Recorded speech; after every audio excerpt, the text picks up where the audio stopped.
Welcome to Temple of Health Radio Show. This is Dr. Susan Kolb, and today I'm pleased to have as my guest Peter Sterling, who is the author of Hearing the Angels Sing, a true story of angelic assistance.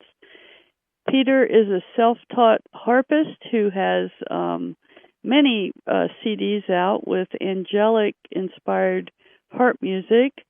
That this book is the story of how that came to be. And it's a fascinating book. It is one that I think many listeners will appreciate, especially if they grew up in the 60s and 70s, like I did and other of my friends did.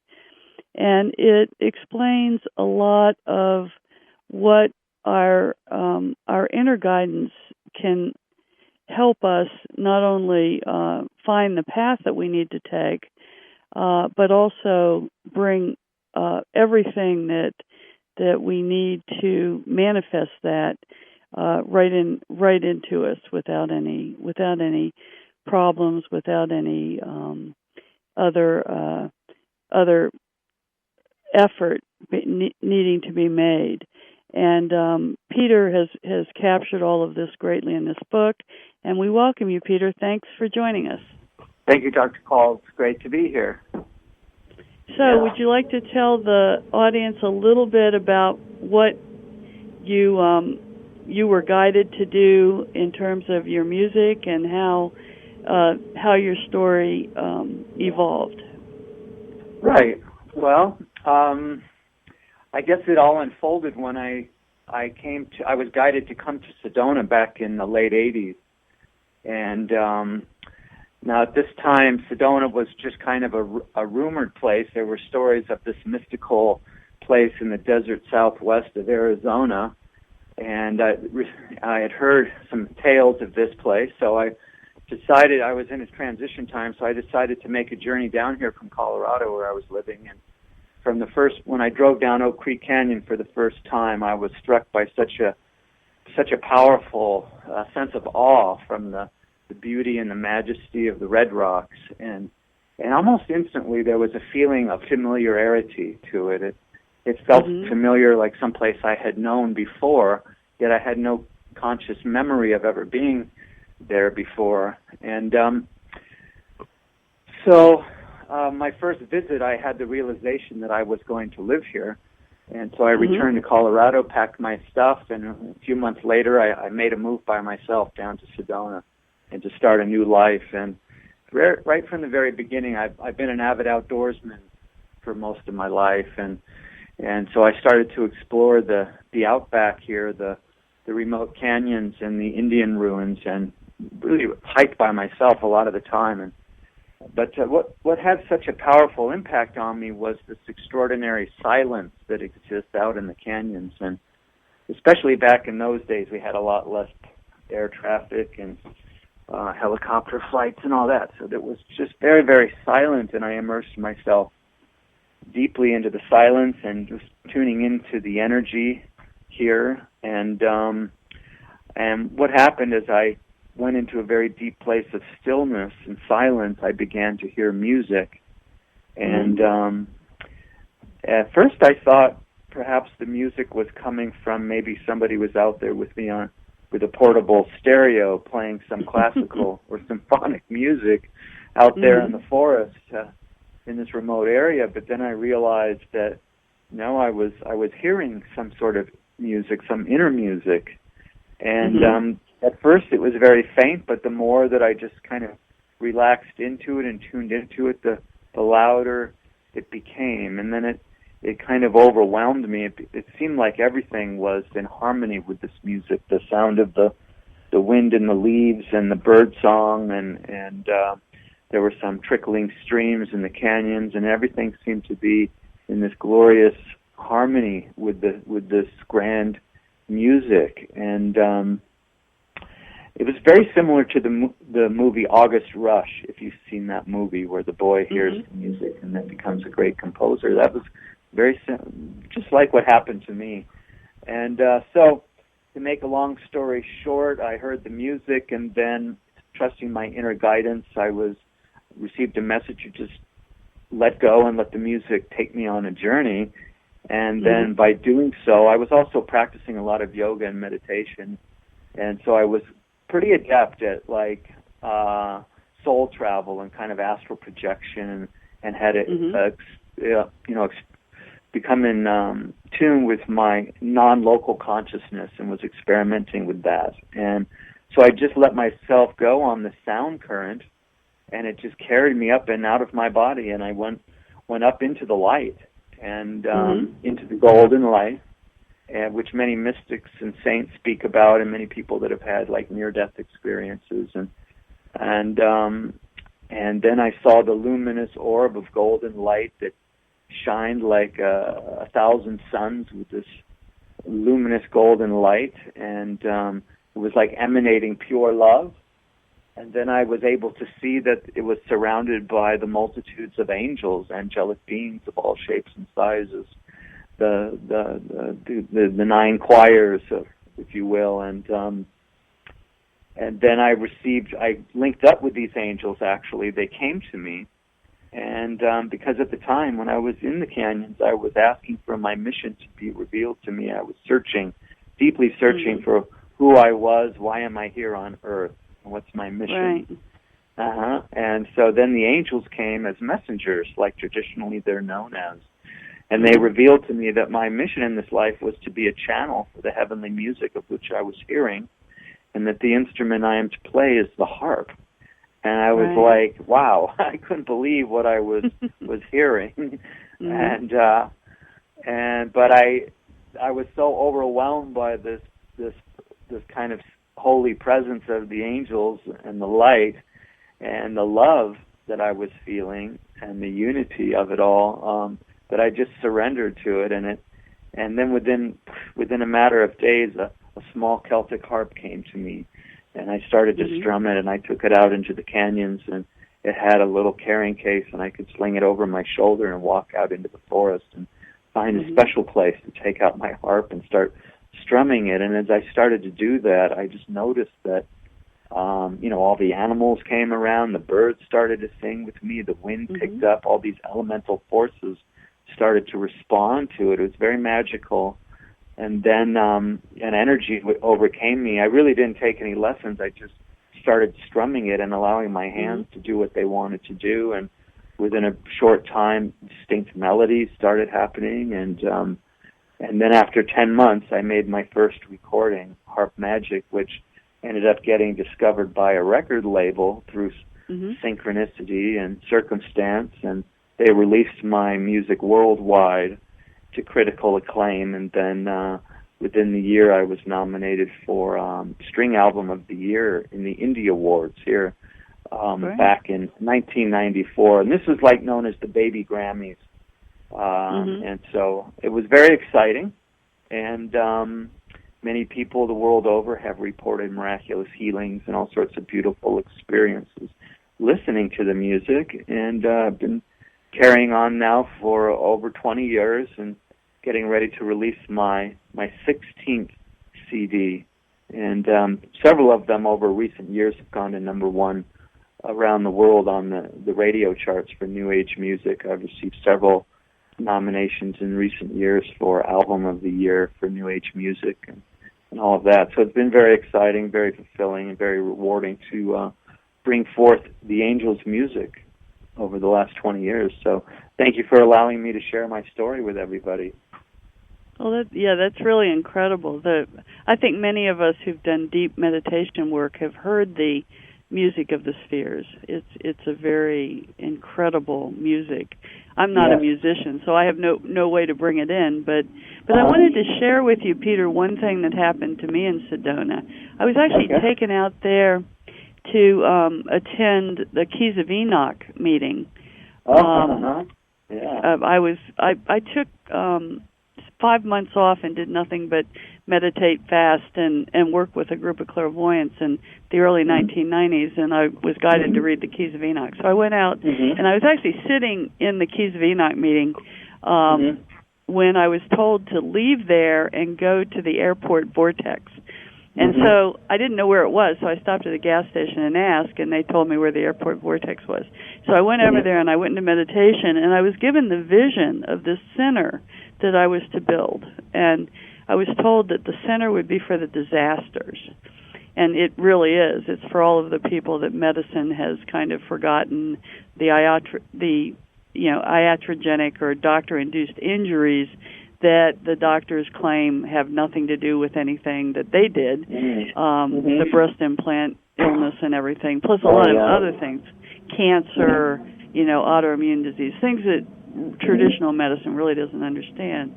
Sure. So I was given that vision, and then I went to a bookstore, and I loved your book talking about the direct communication from the Arcturians, Palladians, and Syrians.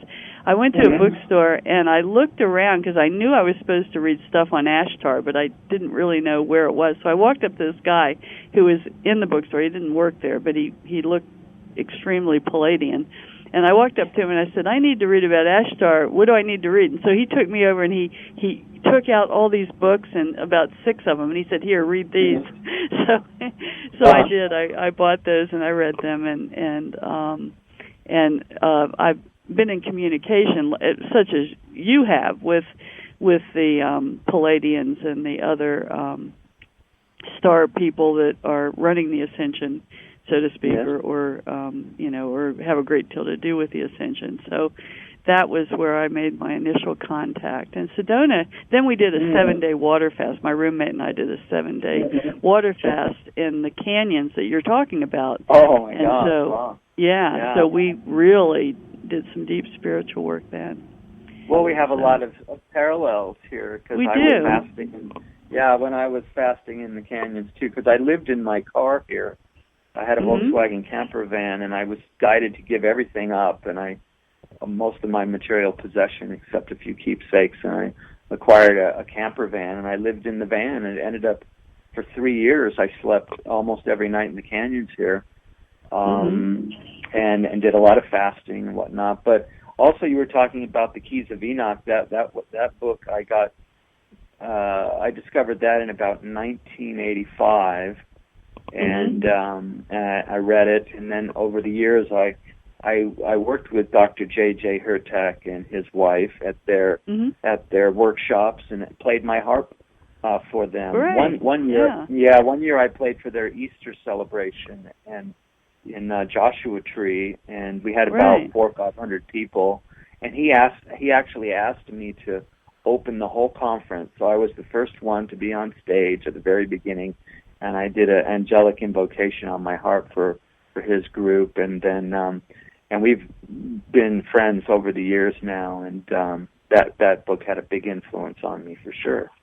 Well, that's a really different book. I mean, if it stands out as being true revelation about multidimensional reality, and I remember having to read it and then go into meditation for a few hours to be given the information to understand it. It was really an incredible book. Yeah. Well, it opens the mind. Because it's a fifth dimensional kind of communication, and it's revelatory in nature. So by reading it actually has the effect of making new connections in the brain and the mind to open up to. And it's very activating, and it activates the chakras, the energy centers, and kind of the higher neural circuitry, I believe, so that we can access, fifth dimensional and states of consciousness within the unified field of oneness. Yeah. So your work is so important because it's actually bringing down. Do you want to explain to the listening audience what music really represents in the fifth dimension? Because I think that's important to understand the musical message that you bring down from the fifth into the third. Right. Well, it was always revealed to me that,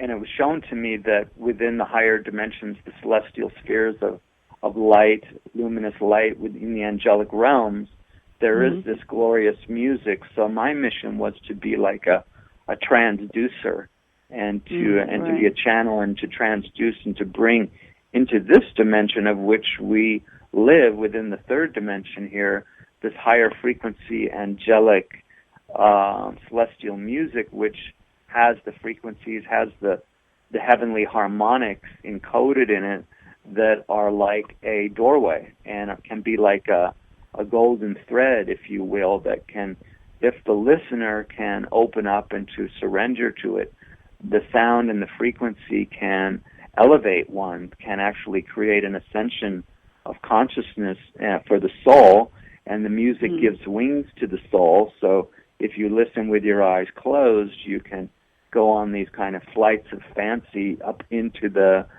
spheres of celestial light. The music is a bridge, it's a doorway, it's a vehicle for the soul or the spirit or that non-local aspect of non-local consciousness within us can travel on it up into these higher planes, and then to have a reconnection, if you will, and can help the listener or help the soul to make an ascension up into the realms of light, to experience the unity, the blissful, ecstatic unity of oneness there. And once you've experienced that, then you are transformed, you are healed, your consciousness is illuminated, and there's an aspect of enlightenment that occurs, and self-realization that occurs within that luminous light. And the music is a vehicle to take people there. And that was revealed to me, from the angels at the very beginning, even before I had made any recordings. And I thought it was a very tall order that I was going to be doing something like that. But now, right from the beginning, once people started to experience the music, that it was confirmed from people all over the world that have written me the most beautiful letters and shared their experience of what happens to them when they do listen to it. So, indeed, that's been my mission. And they say that, as we develop, life is conceived and the fetus develops, the first sense that comes online and is developed is the sense of hearing, and how the fetus and the baby can hear everything in the womb. And then at the moment of death and passing, that hearing is the last sense to leave the body. Right. And even some traditions, like the Tibetans, believe that you can stay with the deceased for several days after actually speaking to them and guiding them into the different levels of the bardo. That's by reading the Tibet Book of the Dead. So sound is the key. The connecting with the inner light and the inner sound has been, foundational to so many, spiritual traditions throughout the ages, throughout all cultures. So that is something that I always, has been part of my work, is to help to connect people to the inner light and the inner sound. And it's a beautiful experience. Yeah, we know in surgery, and in fact it's well known by anesthesia, that sound is the last thing to go and the first thing to come back. So, a lot of times when the patient is moving, we actually say, everything's going fine, you're just waking up, even if we're going to put him back to sleep. Isn't that interesting? So, in fact, we said it yesterday. It was very interesting. The patient, we have something called a BIS monitor, which allows us to know when the patient's coming more conscious. And all of a sudden, the patient's BIS monitor, BIS went up into consciousness, and she started to move. And so then we know, to give more anesthesia. Anesthesia knows to give more anesthesia. So it is very true that sound is important. With consciousness. It's very interesting. Yes, and my music has been played in operating rooms on several occasions, and there has been some studies about, especially the harp, for harp therapy in the operating room. That I think it would be great. I really and there are some universities, some medical centers that have harpists.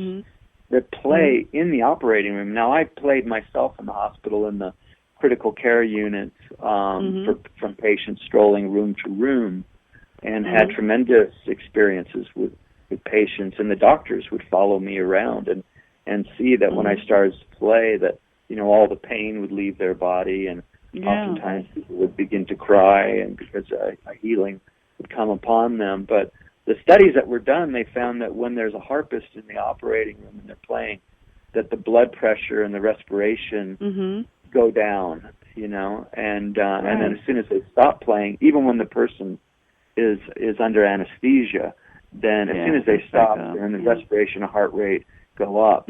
So there's something about the harp, and people often ask, what is it about the harp? And the harp is perhaps the most sacred of all instruments. It's found in many cultures around the world. In ancient antiquity, we actually have harps in museums that are over 5,000 years old from ancient Sumeria. And then, ancient Egypt, it was played in the temples of healing and during ceremony and whatnot, and also in ancient Greece and Sumeria, and probably even in Atlantis before there are legends of the harp. And even in the Greek gods, like Apollo played the harp. Right. And then King David played the harp as well. So in the Old Testament of the Bible, and he would fall into these ecstatic reveries where he would strum the harp and then sing, and that's how he composed the Psalms. So the harp has this illustrious history throughout ancient cultures, and because it is the most pure harmonic of all instruments, there's a tone to the harp that no other instrument has. It's a purity, and the overtones that the harp creates act like because they align so perfectly, and also the construction of the harp incorporates the golden section of the phi ratio and what they call the harmonic curve, which is the beautiful, sloping, graceful lines of a harp that look like a wing. That those are constructed and curved within the phi ratio that gives the harp also its unique tonal quality. So, yeah. The House of David was Palladian, and it's well known that Palladians, of which I believe that you come from that line as well. The Palladians love to play, sing, dance, and just enjoy themselves. And Palladians don't really differentiate work from play. Everything's play. Yes. And that's always been my problem in this life. Right. Well, you see, I was very lucky. I was able to go into surgery, which I consider play, and so I can actually earn money playing pretty easily. But wow. I wanted to tell you, my father made a harp. He was a master craftsman, and he made a harp. And we were emptying out one of the rooms here because we happened to have a U-Haul truck that we were renting, and we had an extra day on it. And I found his harp, which is a big harp. It's like a full-size harp, and so I put it back in the house, and I'm gonna take it out and play it. So you've inspired me to actually try the harp. Yeah, you should get yourself a good tuner and get it all tuned up right. Right. And then, just allow your fingers to strum it and just improvise. Well, the last person that played my piano was actually Steve Halprum. He was spending the night at my house, and he was playing my piano, and he noted that it was out of tune too. So I have to get everything back in tune. That's important. Steve Halpern is a friend of mine for sure. Yeah. Steve has a place in Asheville, and he was going back to California, and he asked to spend the night at my house. And I've interviewed Steve a couple of times on this show. So yeah. Awesome. So we love musicians. We love musicians on Temple of Health because it's a great way to connect with spirit. It really is. Definitely. Yeah. So now one of the main things I'm doing now is I live in Sedona, and so people come here and I take them out onto the land. I do backcountry journeys to the sacred sites and the power spots here, and I have a Jeep. And we go to remote locations. I have several locations that I frequent, and then I bring a small harp out onto the land with me and a beautiful alchemy crystal bowl, and go to these beautiful vista points and then lay people down on the rocks. And do the wind harp. And the wind harp is interesting because when I play outside and the wind is blowing, the wind blows through the strings and makes them vibrate and creates the most beautiful, beautiful celestial heavenly sound you've ever heard. And it's very, very, very healing. So I just kind of hold the harp over the person's body and sweep it from side to side as they're bathed in this celestial wind harp sound. And then I also use the crystal bowls, and I bring some crystals and place crystals on the body and do a whole beautiful kind of healing activation out in the Red Rock power spots here. So you'll have to come and experience that sometime. That sounds great. Do you have a website, any contact information you'd like to share? Sure. It's www.harpmagic.com. And right there on the home page, you can see all my stuff. And then there's also a picture of Sedona's Red Rocks there, and it says Sacred Sedona Land Journeys. And people can click there to learn more about the backcountry tours I do. Now, in the book, at the I guess it's available at lighttechnologies.com, is a list of your music, but it ends in 2010. So I guess this is not complete, right? That is not complete. I have everything. It's on harpmagic.com. The book's also on Amazon. Okay. And iTunes. They have it in Kindle and digital versions. And you can also get it from my website as well. But I do have I have released more music since 2010. I've had three albums since then. So working on number 16 right now. But all the music, people can come and have a sample, hear it, check it all out at harpmagic.com.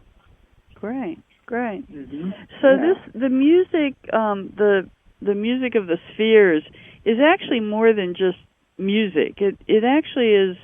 You want to explain to the listening audience how it is creative, because I think that's very important. How it is created or creative? Creative for the multidimensional realities. In other words, it's involved in the creation of creation. I mean, it's like it's not just something nice to listen to. It has a higher purpose, doesn't it? Yeah, that's what the angels told me when I first heard the inner music, the celestial music. They did tell me that they called it the song of creation, and that they said that in ancient antiquity that all people, all the beings, could hear the glorious music, and that it kept everything in a state of celestial harmony.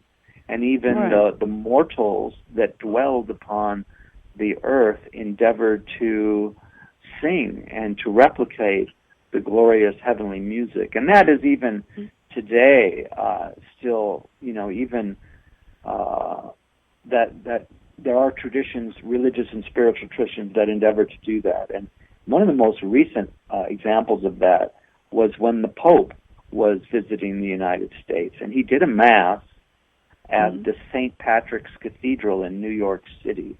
And it was absolutely glorious. They played this huge pipe organ in this grand, glorious cathedral that was all built with sacred geometry and just replicated and represented the structure of the heavenly worlds and the mansion worlds with this beautiful pipe organ. And it was like there were so many angels vaulted on the ceiling, rising up through eternity. You could see it. It was almost like the roof of the cathedral opened up to the heavens, and it was absolutely glorious heavenly experience.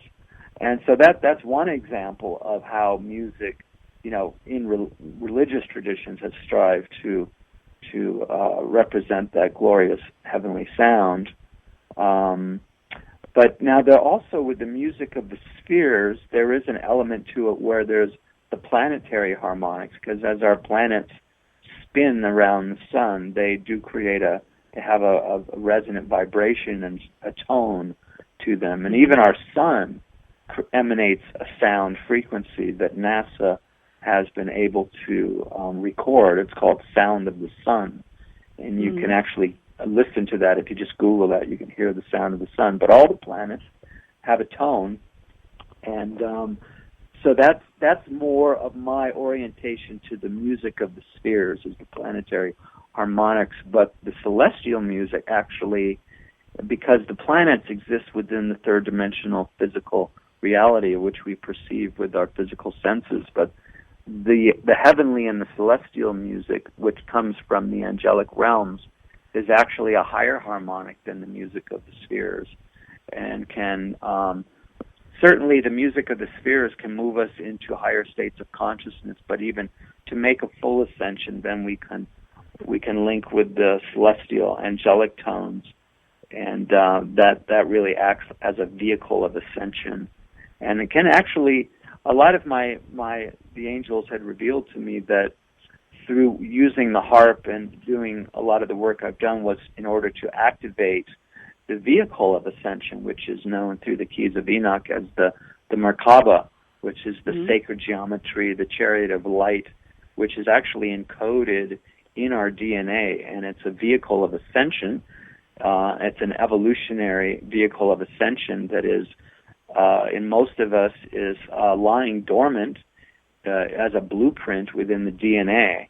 And as we receive the heavenly harmonics and come into resonance with higher frequencies with the intention to awaken and to, stimulate and awaken the dormant DNA, then that heavenly blueprint of the chariot of light, which we are all encoded with, is awakened, and then we can start to perceive it and interact with it and create the strong field of light around us that can carry us into higher levels of consciousness. There's a lot of information in your book, Hear the Angels Sing, about ascension. I think you've gotten, because of your communication with the angels and other multidimensional beings, you've had some sort of appreciation about what ascension is all about. Would you like to share that? Right. Well, I have been, speaking directly to it as far as the heavenly harmonics and how the sound current can lift us into these higher levels of. It's a higher frequency.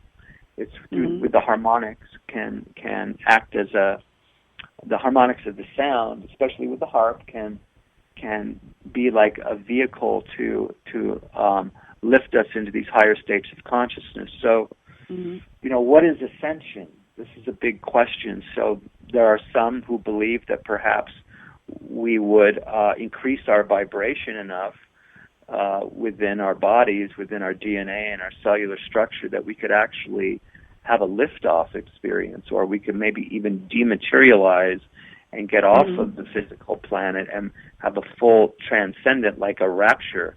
This is what, in the Christian tradition, they speak of the rapture, where people will actually be lifted off of the planet and taken up into the heavenly spheres.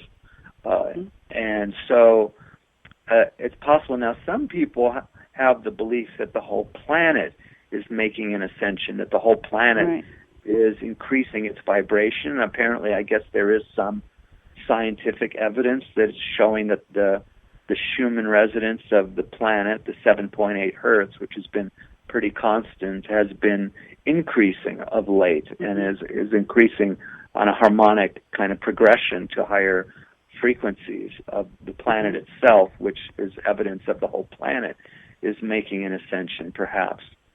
So it's when we start to look at, what ascension looks like, there are even, on a supracosmic level, metaphysically speaking, that we are all living on an evolutionary journey. We're on a timeline through time and space, and it's evolutionary in nature. We're traveling on these timelines, and that perhaps we are having converging timelines now, and that those souls that are choosing to consciously make an ascension to go into higher planes of existence will have an opportunity to do that because of the convergence of timelines and portals, Stargate portals, that when the timelines converge at these nexus points, these nodal points or nexus where they come together, there is an opportunity to make a hyper jump into the next level of existence, and one that is going towards into unity and oneness. So that opportunity is happening now.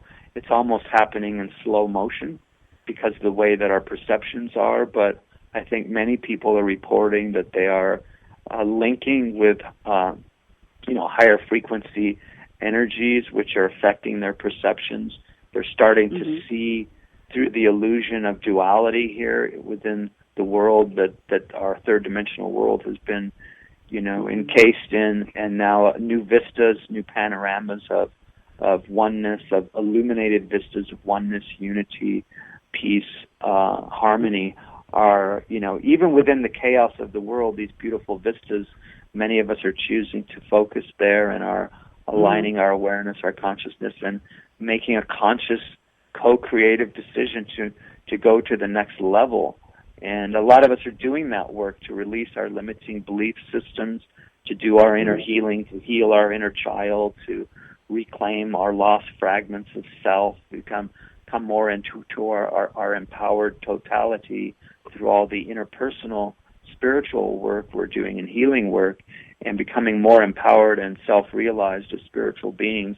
And by so doing, all of this kind of inner alchemy that we accrue and gather more energy within our being, within our bodies, within our cellular structures, more light, and start to vibrate faster. And as you do that, then we move into a state of conscious, what I call miracle-mindedness. And that's when synchronicities and happenstance, chance happenings and synchronicities start to become more on the increase with greater frequency, and they're showing us something. So I think many people report as they open up to their spiritual consciousness and raise their vibration, synchronicities start to increase. And these are like the little miracles of love and that light our way on our journey of self-realization. So if we can learn to trust the synchronicities that start to happen as we raise our frequency, that there's a natural kind of navigation within the soul that is leading us towards our highest destiny in the light. And if we can trust that and surrender to it, then we can have a glorious life and find our ultimate spiritual fulfillment. Yeah, that's very true. There's metaphysical information, too, that the Earth is the last planet in our solar system to ascend, that all the other planets have gone through this process, and that's why there's no life, third-dimensional life, at least like there is on Earth, on these planets. And I noticed that your grandma, Momo, was was Ekankar, and that's right. So the beings from Venus actually came here and started Ekankar, but these were, higher dimensional beings, because Venus, of course, along with the other planets, had already undergone this ascension, and so Earth is kind of the last straggler to make that ascension. I think it's easier to understand it within a broader context like that. I mean, we have evidence that, a lot of the Palladians and Arcturians and Syrians and Venetians are higher dimensional beings. So they obviously don't live in the third dimensional Venus because it's pretty it's pretty non-conducive to physical life, but at a higher dimension, it's populated. I think that makes it easier to understand where we're headed. Yeah, well, you mentioned Ekankar. My grandmother, Mama, was really, I feel very blessed that I had a grandmother like that who was very spiritually attuned and a mystic. And Ekankar, for those who don't know, is the ancient science of soul travel. And the story is that it was given to some of the masters in the Himalayan masters by these advanced beings that came from Venus, the Venusians, and given to the Himalayan masters, and then they passed on the teachings or the information to Paul Twitchell, who brought it to the West and wrote numerous books and was the living Eck master for many years. And so, yeah, my grandmother was introduced to Eckankar back in the 1960s and became very adept at it. She actually was what's called a fifth. Well, she became a fifth initiate, which is very advanced in the art of soul travel. And as I was a young boy, she would tell me about her spiritual flights of fancy up into the celestial realms, and she'd tell me about the angels. And she told me she heard this glorious music playing in her head. And so that was important. That was very important in your path. Well, she planted a seed for sure. And one of the things she always told me, and she used to whisper in my ear when I was a young boy, even when she would tuck me in at night, she said, listen to your inner voice. Listen to your inner voice. And she'd just keep repeating that and planting that seed.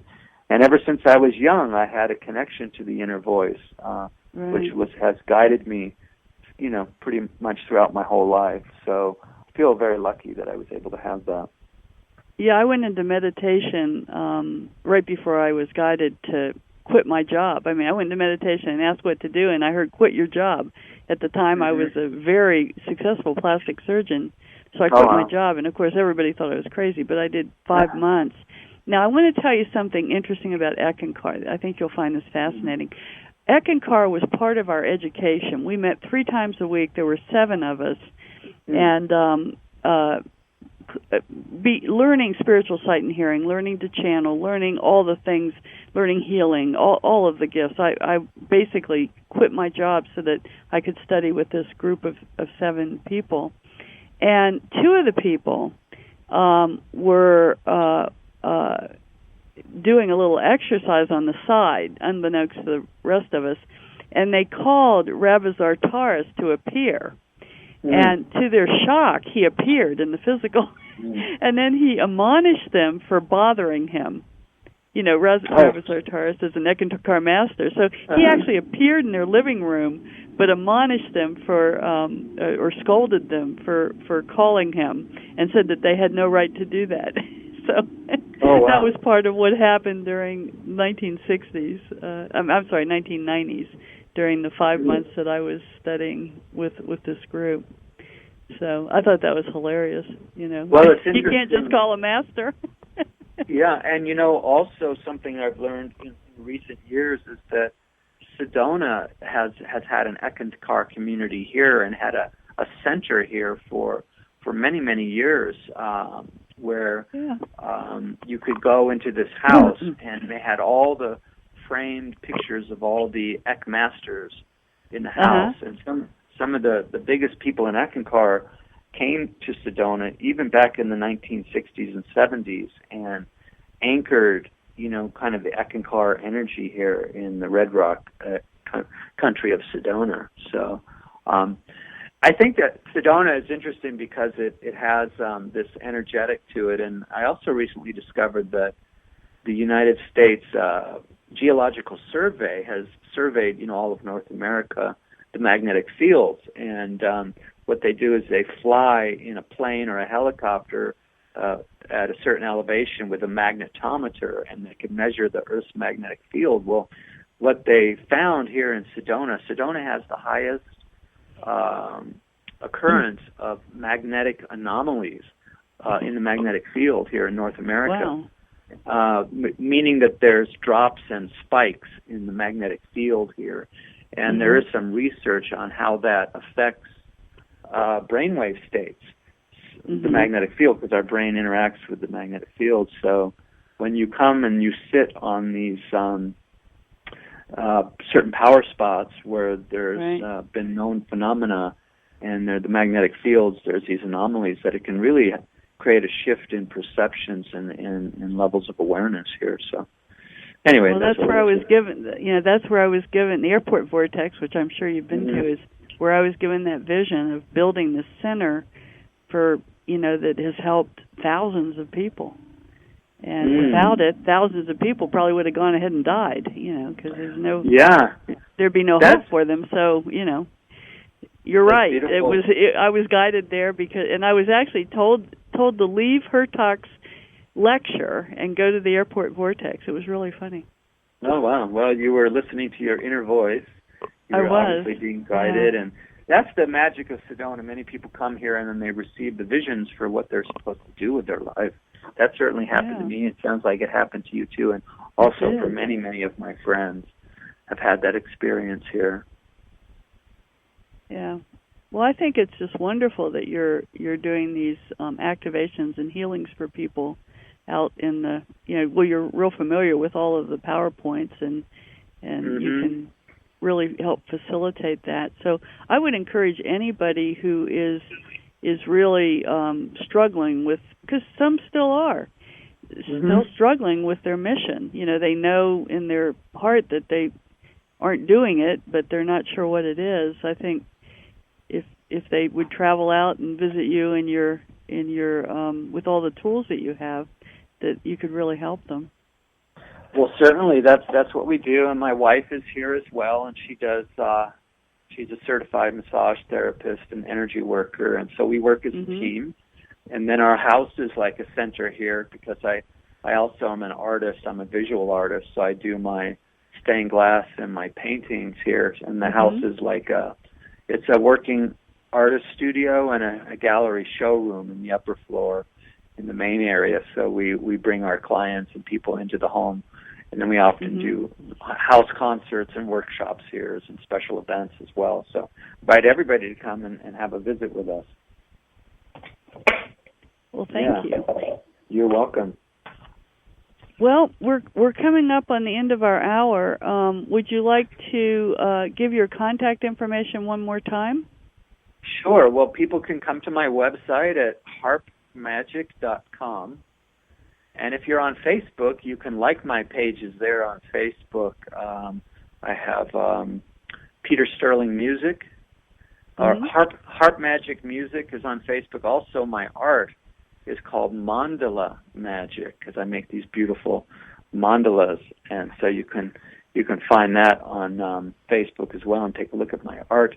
Also, if you want to email me, you can write me at peter@harpmagic for inquiries. But you can learn more about my art, music, and also my tours at harpmagic.com. I think it's fascinating how you got into stained glass because you made the connection, I guess, one of the first times you saw stained glass being used in the church, that it really was helpful to connect to the higher realms. Well, certainly it was. I mean, the stained glass has been put into it's something I've been doing. As you read in my book, I had a vision at 6 years old when my mother took me in around Easter time to the Episcopal Church in Los Angeles for the first time rather than going to Sunday school with the kids. She wanted me to come in and see the service, and I was transfixed by what I was seeing with the, burning of incense and holy water and the beautiful stained glass windows and the beautiful music and all of that. And the light started coming in through the stained glass window, and I was transported out. And actually, that was my first encounter, I think, with the angels. I went up into the light. I was 6 years old. And when I came back into my body, I told my mother, sitting in the pew, I said, when I grow up, I want to be a stained glass window maker. And that finally did happen. When I was 16, I became an apprentice with a master glass craftsman who taught me the art. And I've been doing it ever since. And I have stained glass windows hanging all through my house and whatnot. People come to see that. But the stained glass was always used as believed to be like a portal up into the heavenly realms, and the light streaming in was like the hand of the Holy Spirit coming into the sanctuary. And that's I've endeavored to do that with my work, for sure. Yeah, you had to have past lives doing that too. In cathedrals, you had to. Oh, yeah. Because you were very adept at it when you tried it. Yeah, all of my work I'm doing now with my art, my music, and everything, I've done it before. It's just this is nothing new for me. I've been doing it probably through many incarnations. Yeah. I've been a surgeon in many, many lifetimes, and plastic surgery is probably the ultimate art in medicine. We have to. Someone will be in a car wreck and their face will be a bloody mess, everything crushed in, and you ask for a photograph, and then you take them into surgery and try to make them look like that. You know, it's well, bless you sculpting for in doing flesh. that. Yeah. Yeah, it was I was guided directly into plastic surgery by a voice, an inner voice that said, "You're going to be a plastic surgeon." And it was at midnight supper when I was a third-year medical school student, and I looked over at Barry, who I was eating midnight supper with, and I said, "Barry, I'm going to be a plastic surgeon." He says, "Well, you don't know anything about plastic surgery," because we hadn't taken it yet. It was kind of funny. But, you know, you're right. You just follow that guidance, and you end up where you're supposed to be. That's true. And now the most recent development is working with the alchemy of gold, as we know. And I'm working with gold on all levels because I do believe that gold plays a key to the golden age. And we have this gold connection between all of us. And I'm eating gold. I'm helping people connect with gold to help raise their vibration and bring them into more prosperity and abundance and to new levels of that. So it's the recent. You want to hear something really wild, though? Sure. I just started taking monatomic gold too through an inner guidance, and I'm involved with carrot bars. You know, through Lorraine. Yeah. Lorraine was just down here this week doing the gold stuff with carrot bars, and so we are all being guided at the same time in the same direction. It's really odd. Yeah. I mean, it's kind of odd, but not really. It feels like not really. Yeah. You know, the promise of the golden age is prosperity and abundance for all. Right. And you know, gold holds the ascension frequencies in a physical form. It's the most powerful alchemical substance unknown to man on Earth is gold. And so, you know, the carrot bars gold has come to us to you know, realize new levels of prosperity and abundance and help others to achieve that. And to get gold in the hands of people all over the world so they can actually have the physical gold because, you know, the elites and the most powerful people have held the gold. But now, through the carrot bars vision, it's bringing gold to the masses of common people around the world so that they, too, can hold the gold frequencies. And so this is very, very important, and I encourage our listeners to you know, have a look at your link. Maybe you could post a link for them to get some more information. But I'm moving forward with this very, very strongly right now and helping others to do this. I feel it's a very important piece of the puzzle for us right now. You know, so many of our friends in the spiritual realm that I know who are light workers, beautiful souls, they're all struggling financially. So many people are struggling to make ends meet. And the vision of carrot bars is to empower us to have, you know, new levels of prosperity and abundance. And I feel that's so important for us. So I encourage your listeners to check it out for sure. Yeah, I wanted to tell the listeners that in the November newsletter, we'll have a short, probably half a page or one-page thing on carrot bars, but there'll be links to videos that you can watch about what Peter is talking about because, you know, you don't really realize, having grown up in a world that only knew dollars and, you know, currencies, at how the currencies are being eroded. And there's videos that show why it is important to actually have gold rather than to just put your currency in the bank and hope that, you know, your currency won't erode, because historically it really does erode. So, especially if you're younger. I mean, if you're my age, you know, you're close to retirement anyway. But the younger people, if you realize how much that money will erode, and that investments right now are not keeping up with that degree of erosion, you know. So you can't say, oh well, I'll invest it and then that'll counteract that, because it may not. And I think that, but we'll have all that posted in the November newsletter. And if you want to contact I guess it's info at plasticos.com. We can send you that newsletter electronically. So yeah, and I'm sure Peter has. You have information about the thing on your website too, I would imagine. I haven't put carrot bars up on my website yet, and I should. I just haven't gotten. You should. To it. It's all. It's relatively new for me, you know. It is. So, but I'm having tremendous success with it, and I'm very excited about this and love working the gold energy Right. and sharing it with people right now. And there are big changes sweeping the planet as far as, economically speaking, that all countries are acquiring as much gold as they can. We seem to be going back to the gold standard. Yeah.